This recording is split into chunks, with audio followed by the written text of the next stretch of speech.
What's up? What's up? What's up? Hi, everybody. Welcome back to All Things Marriage. We're your hosts again, Derek and Crystal. And we're excited that you have joined us today. Right. Again, as always, want to give a big shout out to all of our supporters out there, all of our subscribers, everyone who likes and drop comments. We want to say thank you. We appreciate you so much for all the love and support. Yes. So this week, we're going to do something different. A little different. We're still going to talk about all things love, marriage, and dating and relationships, but we're going to use our very own The Conversation Party game. I do not remember who this game is by, but again, the link will be in the description because we want to give everybody their props on this game and on their products. But so we're going to use the Conversation Party game, and we're going to choose 3 cards each. And we're going to ask the other a question, or either we're going to do a statement and we're going to have a reaction to the statement. Right. So yeah, do you want to start? I start? Which one do you do? I'll ask the first question. Okay. Or statement. And so we'll do 2 questions, 2 statements each. Okay, so 4. Right. So just so you know that there's a set of question cards where there's a question and answer, like you said, and then there's a set of statement cards where there's just a general statement that's written, and then you have to respond to the statement, react to that statement. So we'll do 2 of each. Okay. And I'll ask the first question. All right, let's go. All right, here we go. And again, guys, we haven't rehearsed this. We haven't discussed what's on the cards. So this is fresh reaction. As a matter of fact, we can go ahead and shuffle them up. That's the question and answer section. This is the statement section. Mm-hmm. And I flipped one card at the bottom so I can know which pile was in which, but... So we just won't ask that. Yeah, we won't ask that. Boom. Right. Nice and neat. And well, you're asking the question first. Yeah. Question number 1. No. When is it okay for a woman to propose to her man?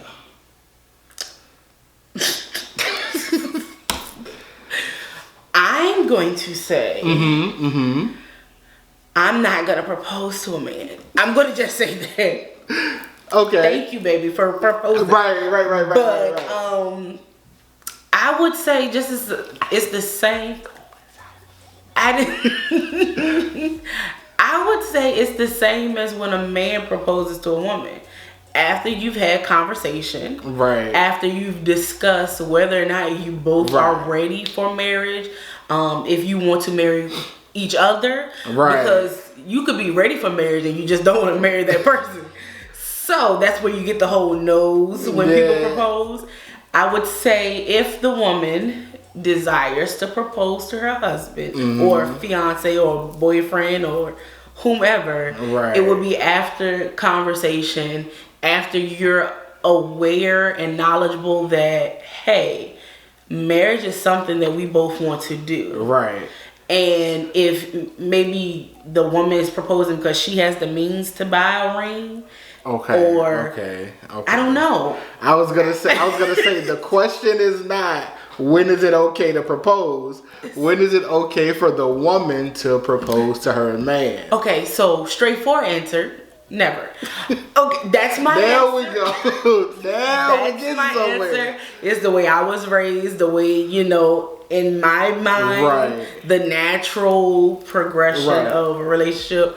We like to be chased, you know? And I would say depending on their situation and their relationship, if they kind of understand each other, and because it could be a joke between them, and again, that depends on. That's why I gave that answer that I gave. My answer is for me in my house. I didn't propose. Okay. Cool beans. All right. So your turn. So question or statement? That's up to you. You picking. It's okay. So I'm gonna do statement reaction since you started off with question. Okay. Cool beans. Answer. Okay. Women remain single because their expectations are too high. We kind of talked about this. When? Oh, with the The role role expectations. What do you? All right. That was last week, wasn't it? That was definitely last week. Definitely last Pretty week. sure it was last week. Women stay single. They remain single because Because their their expectations are too high. Our expectations are just too high for these men, apparently. And it's really weird that it's that you have to react to that because you're not a woman. Right. So, do you think women's expectations are too high?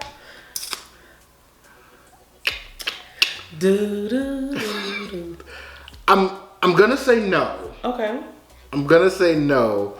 Yeah, or because at least, no. or at least not in its entirety. I would say that that's part of the reason, but not so much that women's expectations are too high. I would say because women have a misconception or a false sense of what marriage, engagement, relationship looks like. Because let's be honest, there are some romanticize. Right, we romanticize romance and romanticize marriage, and it's The just like relationship, if the sparks aren't flying and and that's not necessarily an Those expectation. butterflies. Yeah, and that's not necessarily an expectation on that person, because let's be clear, there are some women and some men, but the question is about women. Right? Yeah. There are some women out here whose expectations are quite low. Quite low. And they're still single. Yeah. Because their expectations are so low. They're not pressuring the man to get married, or they don't even care to get married, or even be to be the only woman in the relationship, or to grow with them. True. They just looking for a good time. So I mean, that their issue isn't that the expectation is too high. Right. In that instance, it's too low. But like I said, I think it's more so a misunderstanding or a misrepresentation of expectations. Okay. Not necessarily that they're too high. I think I did that one right. I think so. Ladies, let's hear it. Did he do it right? Right. Let us know in the comments, because Right. When we start talking on the behalf of other people, Right. or other sex, we're like, right. It's a little bit different. Right. I can tell you what me and guys think all day long. Right. Let's see. I'll go with the statement then. Let's do 3 of each, because I like this. Okay. Well, we said 4 of each, but No, we definitely said 2. We can run it back. It was 2. So we'll do 2 questions, 2 statements each. 2 questions, 2 statements each. 2 questions, 2 statements each. I said 4. Anyway, statement. Okay. When in a relationship, it is perfectly normal to be in the same bathroom, I'm having trouble. When in a relationship, Wording is hard. It is perfectly normal to be in the same bathroom while your partner is pooping. It is when in a relationship, it is perfectly normal. It is perfectly normal to be in the same bathroom. That's my answer. It is perfectly normal. I know a lot of people are not gonna deal with that, like agree with that, and they're gonna say, Crystal, why did you answer this so quickly? Yes. It's normal. What you're thinking, yes. It is perfectly normal. You share. Yours was easy. Yes. I don't like it. You share so much. You're intimate, like on the I don't know, the deepest level. Right. And you live in the same space. There are gonna be times where you're in the bathroom and your partner is pooping. Unless you have multiple bathrooms, that can, you can get around that. But I mean, we have multiple bathrooms, and Speaking of, let's go. I gotta poop. No, I'm just playing.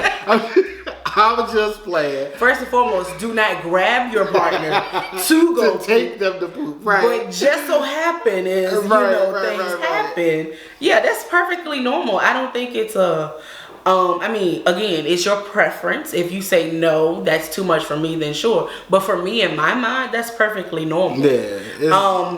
I mean, is it normal for you to shower together? Some people do that. So why isn't it perfectly normal that you, right? Use the restroom? Because technically, in both instances, you're cleaning yourself. Exactly.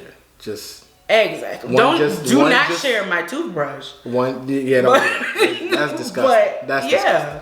I think that's perfectly normal. Yeah, whatever. That was an easy one. That was a gimme. So I did a statement and reaction. Yeah. So question and answer. Is dating someone with a degree the same experience as dating someone without a degree? Hey, this is their card. I mean, you know what's crazy? I'm gonna say no. It's not the same? It's not the same. Wow. Only because your experiences are slightly different. I would agree with that. Okay. And like I've said before, we are the sum total of all of our experiences. Right. So especially if the person has their degree and they did it like the traditional pattern as opposed to like living life, whatever, they ain't going back to school. So dating that person that's like fresh out of high school, into college, staying on campus, whatever, and then dating someone who took a more scenic route is definitely different. Okay. Because experiences are going to be different. Your mindset and your perception on things are going to be a lot different. Okay. Dating someone who never got the degree versus someone who got their degree later on in life. Typically, that person who went back and got their degree later on has a little bit more drive and intent behind what they're doing versus the person. I can agree because I did it. Right. I'm doing it. So. Right, exactly. Versus the person who never got their degree. That's not to say that they're not driven, that they're not passionate about what they're doing. Because I know a lot of people who are very much so. But a lot of times the analytical mindset is a little bit different. Right. The way you go about solving problems is different. So that's it. Yeah, I guess maybe the card was trying to get at, like intellectually. Right. But I like the spin that you took on it. I don't think it necessarily matters if the person got a degree or not. Intellectually, you have very smart and intellectual people who did not go to school that are very smart in trade, and I guess it's still trade. They do their nails, they do hair, different things like that. They work with their hands, construction, all of that stuff. And clearly you still can go to school for those things, but we don't sometimes. Right. But it's like I said, it's not a better or worse or good versus bad. Right. It's just different. The way the person thinks about problem solving is just a little bit different. Separate those. I'm a little AD, a little OCD sometimes. I've used them. They're together. Whatever. Okay, so it's your go. My go. Let's go with another statement. Okay. Heart of the cards. Statement and reaction. Hashtag Yu-Gi-Oh! Heart of the cards, because I'm a nerd. He is. The size of the wallet, I'm petty and I'm childish, is more important than the size of the deed. Oh, you like now that I got a hard one compared to The size of the wallet is more important than the size of the D. Your response. Okay, so I think this one is irrelevant. Like, this question is irrelevant, or the statement is irrelevant. I think because if your wallet is fat, or you're rich, I'll say that. Wallet is fat. If your wallet is thick and you're not satisfied in other areas, then who cares? No. Oh. There's no, then who cares? Like, if that's something that you need, if you're a very sexual being, that's something that you need. Money is not gonna keep you.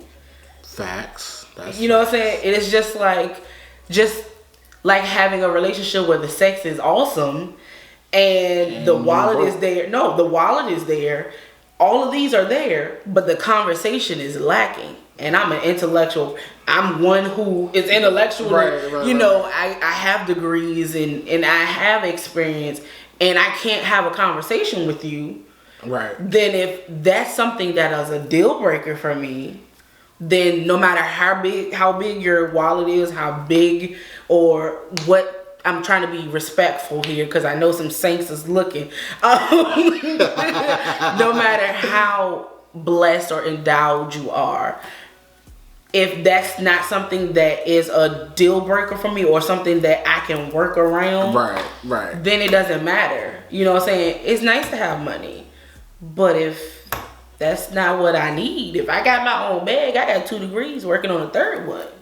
You know? Makes sense. Makes sense. He thought he was gonna trip me up. I did. Okay, my go. Yo, go. I'm not gonna respond. How? But I have one. Oh, you want to respond? Go ahead. No.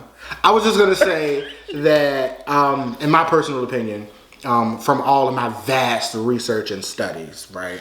Okay. I made a face too. Right. Love, relationship, marriage is a 3-stranded is a triangle, right? You have sexuality, communication, and finance. And the 3 have to stay in balance to find equilibrium. And if that balance is off, if that equilibrium is off, then it doesn't matter how much money you have if the other 2 are lacking. It doesn't matter how great the sex is if the communication and the finance is lacking. It doesn't matter how well you guys work together if sexually you're incompatible and you're constantly struggling financially. Yeah. It puts a strain. So there needs to be a balance there. Right. So I don't think one's more important than the other. But that Right. was your question. I just wanted to put that out there. Thank you, babe. Okay, so question and answer. Cool. Come on, guys. Patty. When is it okay to fart around your significant other? I think that, like, Maybe we should have looked through these cards first. I think once you get past like date number 2 or 3, just let it happen. Like Shrek says, one of my all-time favorite Date movies. 2 or 3? Yeah, date 2 or 3. Better out than in.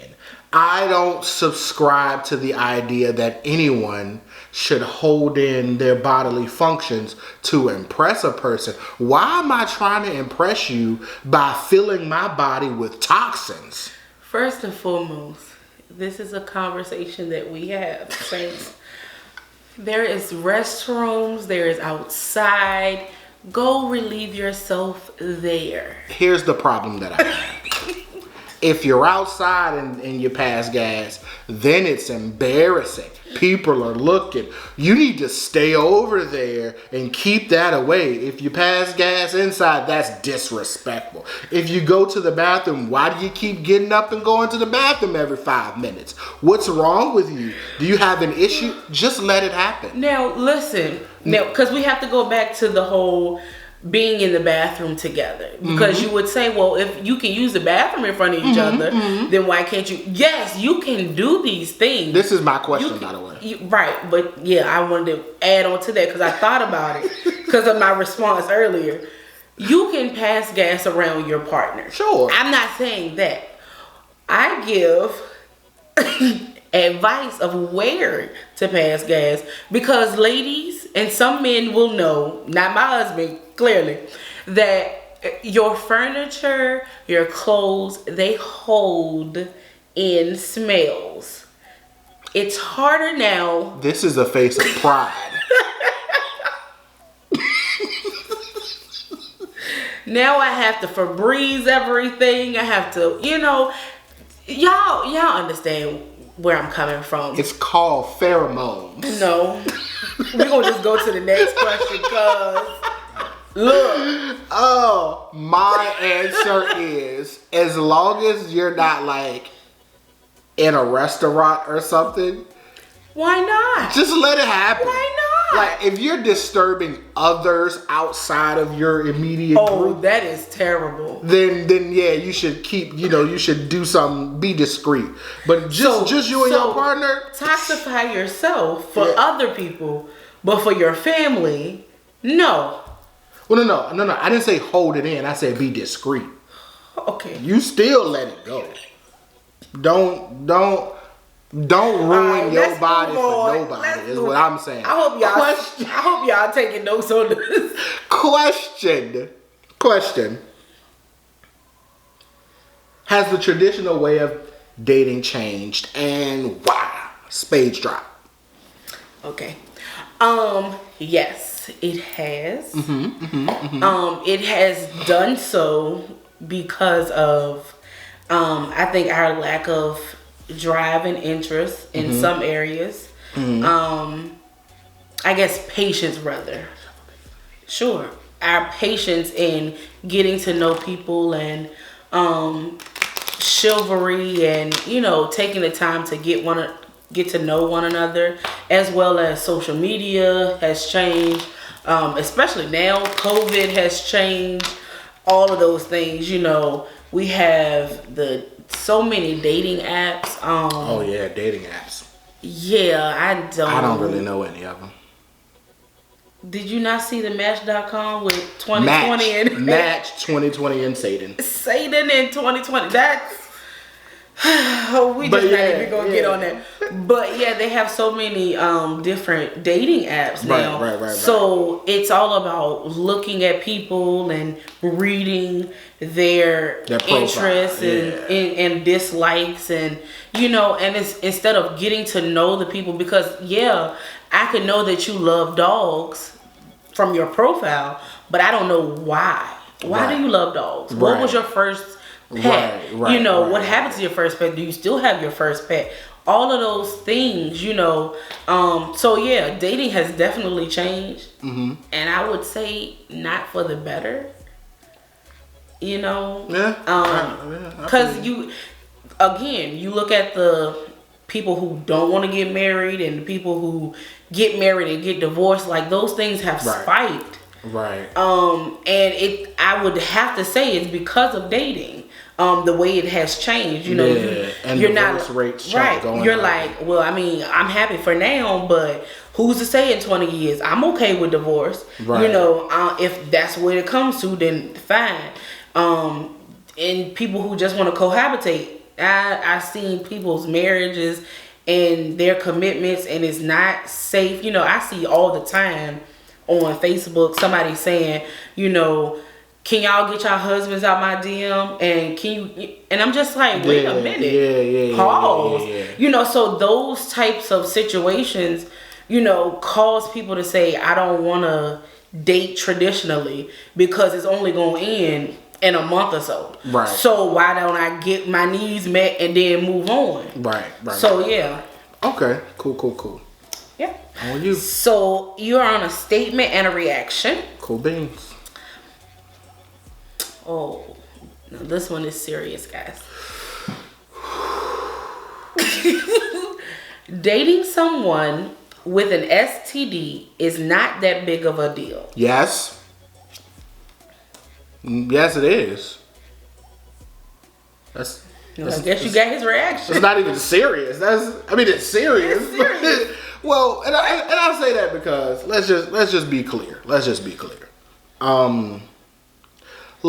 just say that the person you're dating is COVID positive. Mm-hmm. We'll go with COVID as an STD. We'll go with COVID. Let's just say, what? Bump that. Let's HIV positive, right? Mm-hmm. The person you're dating is HIV positive. They're HERP positive. They're, syphilis, gonorrhea. My sister's a nurse. So shout out to Tiffany. Right. Right. They got all this stuff. I'm sorry. I'm sorry. Got lost. Were you waiting for more? Right. Let's just say the person that you're dating has all these things, and less of the syphilis, gonorrhea, chlamydia end of things, and more of the herpes, AIDS kind of things. I mean, we're talking things that are there forever and they don't go away. Well, we know people when they date. And they call themselves getting serious and things, you know, they like to share things with each other, you know. We like to share food. Oh, babe, look, my ice cream's so delicious. You want some? And then if you got a little, breakout on the way, that's something that needs to be discussed. I need to know that going in, because that's gonna, and it's not gonna change it doesn't necessarily change how you feel about a person, but it changes how you protect yourself and deal with that person. Moreover, there's a specific way that STDs are transmitted. It's it's STI now. Okay.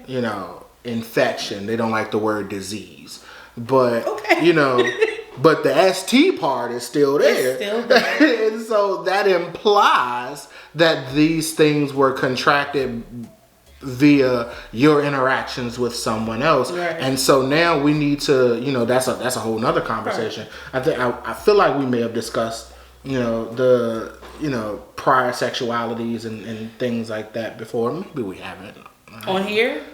Probably not. I don't think so. But all of those things, it brings up questions of prior relationships and how did you come about this thing and how is it going to affect me? Right now and then in the long run, and all of those things kind of come into play. Right. So yeah, I mean it's a factor. Yeah, because can I trust you with my health? Yeah. Because I wouldn't. It's kind of like I wouldn't expect you to cook me a meal and then give me a cup or a glass of bleach. Like, right. You know what I'm saying? Yeah, that's kind of, and you're saying it's sweet tea, Yeah. And because you having that conversation and saying, hey, this, and again, maybe not on the first date. Right. But also how open and honest are you about this thing with me? That also, plays a part. So yeah, I mean, it's definitely a big deal, especially when it pertains to how your partner, introduces this thing or how it's introduced into your into the conversation and into your relationship. Is it something that they were upfront about, or is it something that they tried to keep from you? And, you know what I'm saying? Because if they're upfront and they're open and honest and whatever, then maybe it's less of a big deal because they're being open and honest. But if you're trying to hide it, I mean, Yeah. Side note, completely unrelated to any of this that we got going on here. Y'all like my pain back there? It's killing. That's all. It's a work in progress. My poof might be in the way. It's cool. But yeah, next question. Next. Okay, so we're doing. Okay. Right. We're doing. No, three. Yeah, that's why I said three of each. Okay, you're right. Yeah. This is what I meant by 4. Oh, okay. You said 2 of each. All right. That's 4. All right. Let's go. All right, I'm gonna do a question and answer. Is that a Q&A or a statement that you picked up? Question and answer. I had my hand on the statement then. All right. Should couples live together before marriage? Explain. Ooh. Just a reminder, your father and mother may be watching.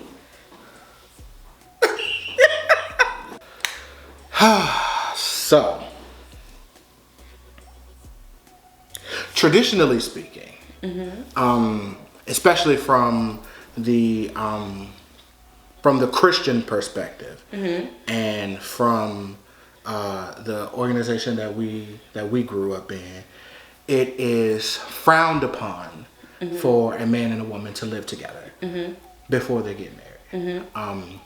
For obvious reasons, we are not trying to to indulge in. Tempt ourselves. Yeah, we're not trying to tempt Indulge ourselves. in We're not trying to sexual activities. Right. It's you want to keep your body, you want to keep your walk with Christ and all of those things, which are grand things. So traditionally speaking, from the church perspective, it is highly frowned upon for you to live together before marriage. I think Jesus also frowns upon it. What the? I mean, I just don't want it to be said that our organization frowns upon it and Jesus doesn't. But go ahead.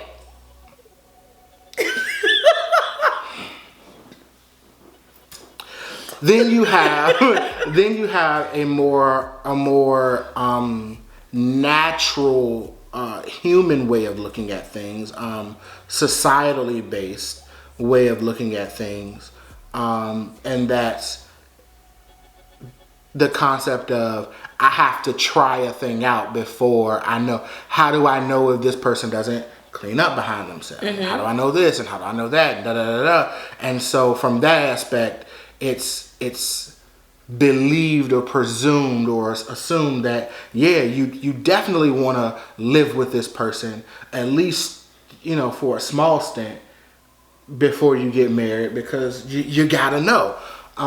That being said, I believe that it is spiritually wrong, as well as it's not appropriate to live with a person before you marry them. That being said, if I am engaged to this person, I am engaged to be married to this person, and we're hypothetically getting married in like 2 months. At that point,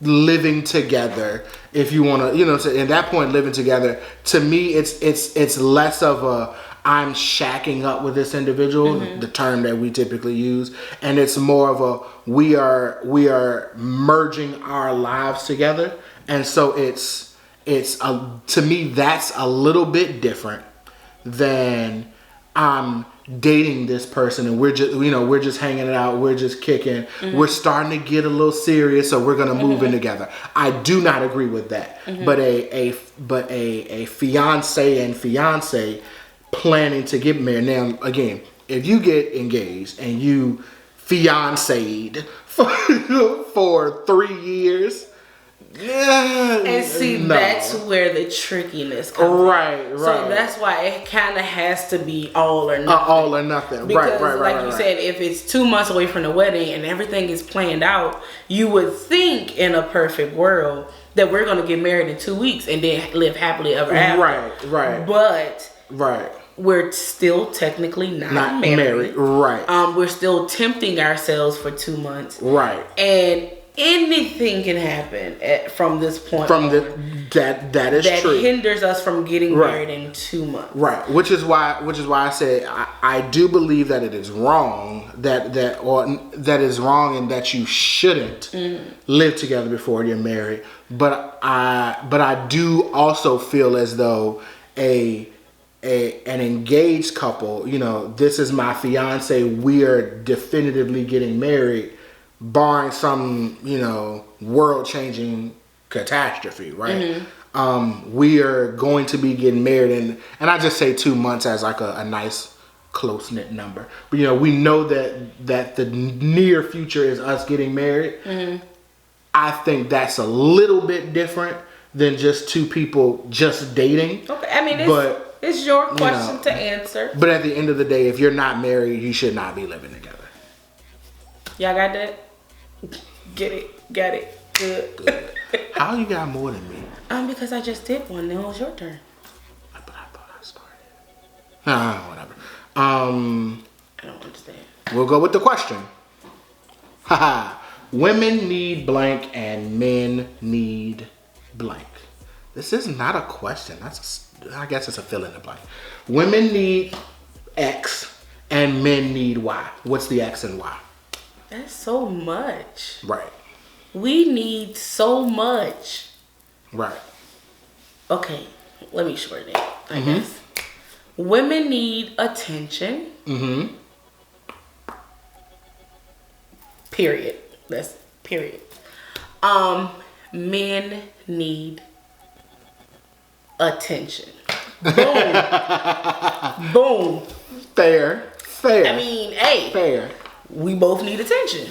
Depends on how we need it, but that's it. Fair. That was straightforward. Cool beans. Okay. Statement and reaction time. We'll let this be the last one. Okay. Cool? Sure. Cool. Love is not enough, therefore, you should marry for economical reasons. Hashtag the come up.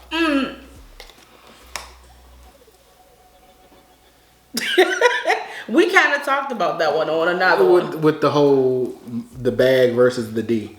Yeah. Love is not enough. I would totally agree with that. Love is never enough. Yeah. However, you should not marry for economic reasons. Because money is not enough either. Money is not enough. It's not. Love is definitely not enough. I agree with the first half of that statement with the A clause. The B clause, however, I take issue with. You should not marry for financial reasons. You should not marry you shouldn't marry exclusively for finance. You shouldn't marry exclusively for love. Right. You should marry the person who completes you. No, you should marry. So lame. Right, but you should marry the person who as we discussed before, who meets your requirements, who makes you want to be a better person, who helps you become a better person, right. and you do the same for them without tearing each other down, and who God calls you to marry. Yeah, because the come up is not always financially. right, exactly. If you have somebody who beats you all the time and they got all the money, the come up is the working in the factory dude or woman. No, really, Who treats you really with the utmost respect, love, gives you the attention that you need, and makes you feel secure and stable. right. That's the come up. Right.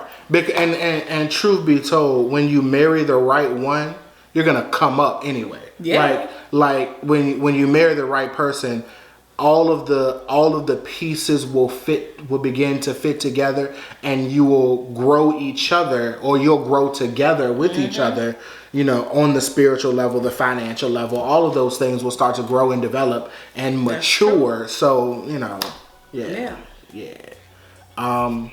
Statement and reaction, and that's it. Yeah. Go ahead. Uno mas. I need everybody on this video to actually pay attention, go back and pay attention to how many times Derek has changed how many cards we're going to use. Look, listen. Here's your question. Oh, God. This one is phenomenal. If a man has sex with his intoxicated and passed out wife, is it considered rape? Excuse me, because it's a statement. It's not considered rape. Let me read that again. If a man has sex with his intoxicated and unconscious or passed out wife, it's not considered rape. The floor is all yours. Well, I'm a sober being, so hopefully you're not having sex with anybody intoxicated, because it's not me. But well, it didn't say me. It said if a man. I know. I'm gonna say that's a different level. And I understand that it said rape, because again, we understand in marriage, biblically, our bodies are not our own. But go ahead and throw that butt in there. But it's kind of like asking, is sleeping with your wife who's in a coma. Rape. They have no recollection. There's no intimacy. You're teetering on the edge of necrophilia at this point. I mean, because, AKA sleeping with the dead people. Because that's technically, because if you intoxicated to the point that you passed out and you don't know that somebody's on top of you having sex, you're kind of close. You know, you're close. But yeah, it's. And I'll say, and here's the part of this statement that makes it a thing. It's intoxicated and unconscious. Right. And that's again why I said this is like having sex with somebody in a coma. Right. Because how does that look? If you're sober and somebody's not responsive. It didn't say that he's sober. No. He could be I'm drunk. saying if you're sober and having sex with somebody who's passed out, that doesn't seem weird to you. That doesn't seem like this is not the right thing to do. Right. I think that there should be a conversation about about rules and regulations. Not even just rules and regulations, but your alcohol tolerance. I'm not condoning drinking. I'm not saying drinking is wrong. You believe what you believe, but I have my own. There should be some therapy had on both ends of this thing. Because it could be like their anniversary and they're just celebrating. And it's just them two. They're in their hotel or they're in their home. And she just had a little too much. She just was happy that she made it to 15 years. Wake her up. Wake her up. If she's intoxicated and passed out, I'm just saying. See her in the morning. Wake her up. See her in the morning. Just don't. Just don't. I would say don't. Just don't. Because on a serious, real note, don't. Because I'm sorry, y'all. But don't, because the court systems, if your wife really is offended by this, like it don't matter what we say, and I'm pretty sure you gonna tell, well, I did whatever. Yeah, it's not gonna end well. Just don't. We don't know what the courts say about this stuff, so just don't. Well, no, I'm pretty sure the courts say that it's rape. Well, they may. This is the first time. The courts say it's rape because consent. She could not consent. Well, no, because you have to check some laws about marriage. We got some old laws that we don't know nothing about until we get in the situation and go to court. Just say don't. Just don't. Don't. Just don't. So we're going to wrap it up, though. Yeah, guys. That was a great wrap-up question. That's one of those. All right, that's enough. That's enough. I think, the conversation party game is a pretty good. I think he has multiples of this. We have the love and relationships. Right. There are different ones, I think, for dating and marriage. Specific questions and statement reactions. If you know about it, if you have it, drop some comments, questions in the description or the comment section. Yeah. Answer some of these if you found them interesting. Right. If you really want to tackle that, go ahead. Give us your responses on some of these. Yeah, definitely. Most definitely. We would love to read some of these responses. Because who thinks of these things? No, but they're good things to talk about. They are. Good information to know going into a relationship or as you develop the relationship, because this whole intoxicated unconscious, that's something that somebody might need to know before they get too deep. Yeah, probably. Yeah, I'm pretty sure. We need to know how each other stand on that before we get too deep. Don't. I'm gonna be sober always, but don't. Right. Let us know what y'all thought of the conversation party game. If you have it, again, the link is gonna be in the description. So if you want to look what he has on his online shopping list or whatever, you can click the link and buy from there. We don't get any you know, we're not sponsored. Yeah, we're by not them. sponsored. So we don't get none of their coins, but I still like shouting people out. Right. We wish we could give you a discount code, but not today. Yeah, you're gonna have to pay that price. But yeah, so again, thank you guys for joining in. We hope that you enjoyed. We hope that you got something from it. And we'll see you guys next week. All right. Deuces. Bye. Oh, snaps. Happy.